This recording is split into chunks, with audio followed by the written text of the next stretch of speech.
안녕하세요. 저희는 인카기술의 재해석에 대해 발표할 박준하, 이혜준, 홍진솔, 김시환, 성재용, 이래호, 문필도입니다.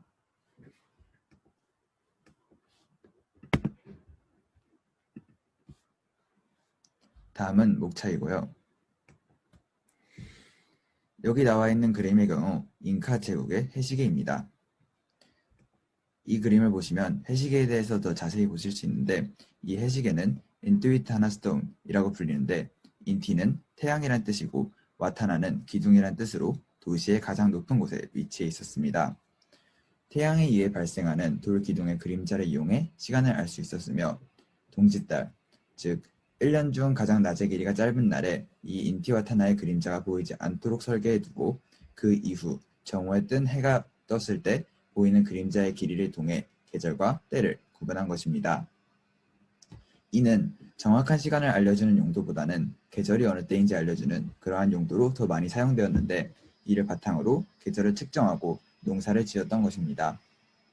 당시 철제도구, 금속이 하나도 없었음에도 불구하고 돌을 깎는 것만으로 이 정도로 정교하게 해시계를 구현할 수 있었다는 것은 결국 그 당시의 기술의 뛰어남을 증명하기도 합니다. 네, 다음에는 잉카의 건축 기술에 대해서 알아보도록 하겠습니다. 마추픽추의 모든 건축물은 산의 지형에 맞춰 건설되었습니다. 산 위부터 아래까지 웅덩이 하나 없이 산을 따라 자연스럽게 벽에 설치된 돌계단은 그 주변의 여러 장소로 갈 수 있는 길이 되어 주었습니다. 광장을 중심으로 동쪽 구멍은 경작, 주거지 목적으로 쓰인 것으로 추정되고, 그리고 마추픽추에 보이는 여러 산비탈, 즉 테라스는 계단식 모양으로 되어 있었는데요. 주민들은 이 경작지에 옥수수와 감자 그리고 포카잎을 재배했고, 알파카와 라마 등의 가축도 놓아 길렀습니다. 마추픽추에 세워져 있는 건물들은 종이 한 장 들어갈 틈도 없을 만큼 견고하며 이음새를 완벽하게 처리하는 고전적인 잉카 건축 방식을 사용하였습니다. 여기 사진을 보시면 나와 있을 것입니다. 또 잉카인들은 돌에 치수를 재어서 직육면체가 되도록 각 면을 다듬는 일명 마른돌 기법을 썼습니다. 잉카인들은 채석장에서 20톤이나 되는 나가는 돌을 채굴해서 일렬로 배열하고 서로 딱 맞도록 모양을 만들어 건물을 세웠습니다. 가장 큰 돌의 높이는 8.53m 그리고 무게 361톤에 달했다고 합니다. 물론 이 커다랗고 무거운 돌들을 폭탄이나 철제 도구도 없이 어떻게 작업을 했는지는, 그에 대한 의문은 지금도 남아 있습니다. 1976년까지 마추픽추 건축물의 약 30%가 복원되었고, 지금도 건축물의 복구 작업은 진행 중입니다. 마지막으로 총정리입니다.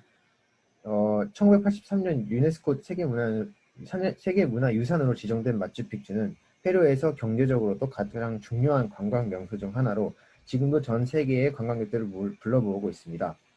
2007년 전 세계 여론조사의 일환으로 마추픽추가 현대 세계 불가사의 중 하나로 선정된 것은 잉카 세계의 중심지였던 마추픽추와 가장 가까운 도시 쿠스코 사람들에게도 여러 가지 축복이었습니다.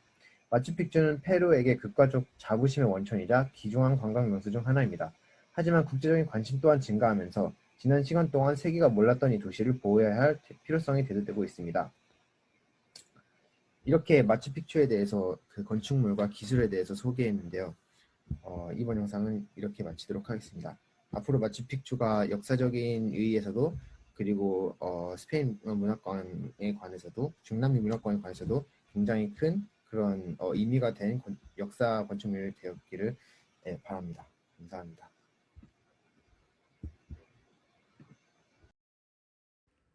다음은 잉카의 해시계를 3D 프린터로 설계하고 이를 시뮬레이터로 돌리는 영상입니다. 이후에는 이 영상에 대해서 더 자세한 소개가 있도록 하겠습니다.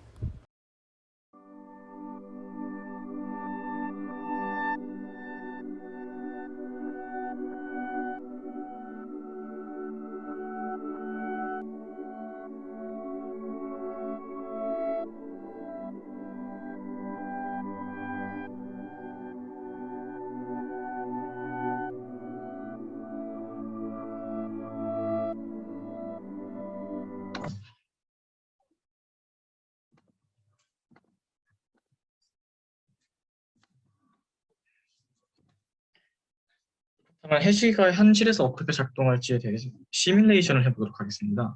먼저 3D 소프트웨어로 해시계를 구축한 후 이를 실제 마추픽추가 있을 만한 위치에 설치를 해두었습니다. 이제 방향은 해를 등지도록 설치해둔 상태이고 이 상태에서 시간과 날짜를 변경해보며 그림자가 어떻게 변화하는지 보도록 하겠습니다. 먼저 날짜를 1월 1일로 설정해두고 시간을 변화시킬 경우 이렇게 11시 반에서 12시를 기점으로 시침 부분, 저 위에 있는 침 부분의 그림자가 왼쪽에서 오른쪽으로 이동하는 것을 볼 수 있습니다. 이것을 통해서 아무래도 밑에 있는 그림자보다는 위에 있는 그림자가 확연한 변화를 보여주기 때문에 저 위에 있는 침의 그림자가 매일매일의 시간을 알려주는 용도로 존재하지 않았을까 하고 예측을 해보고요. 그렇다면 밑에 있는 이렇게 움푹 파여있는 부분은 무엇을 위해서인가 라고 한다면 시간을 12시로 설정을 한 다음에 이렇게 날짜만 변동시켜보면 이렇게 조금씩 밑에 있는 그림자가 얼마나 넓은 공간을 차지하는지가 달라지는 것을 볼 수가 있습니다. 자, 6월에서 7월 정도에 되면 거의 전체 공간을 차지하는 것을 볼 수가 있고 1월 1일이나 12월 31일 같은 때를 보면은 거의 그림자가 지지 않는 것을 볼 수 있죠. 그래서 밑에 있는 공간에 지는 그림자로는 당시에 달, 특히 계절, 4분기의 계절을 파악하는데 쓸 수 있었을 거라고 생각을 하고 특히 계절에서도 이제 이 계절이 얼마나 지났는지 그리고 이에 따라서 지금 해의 고도가 어떠한지를 이용해서 이렇게 밑에 부분을 통한 분기 구분을 할 수 있었다고 생각됩니다.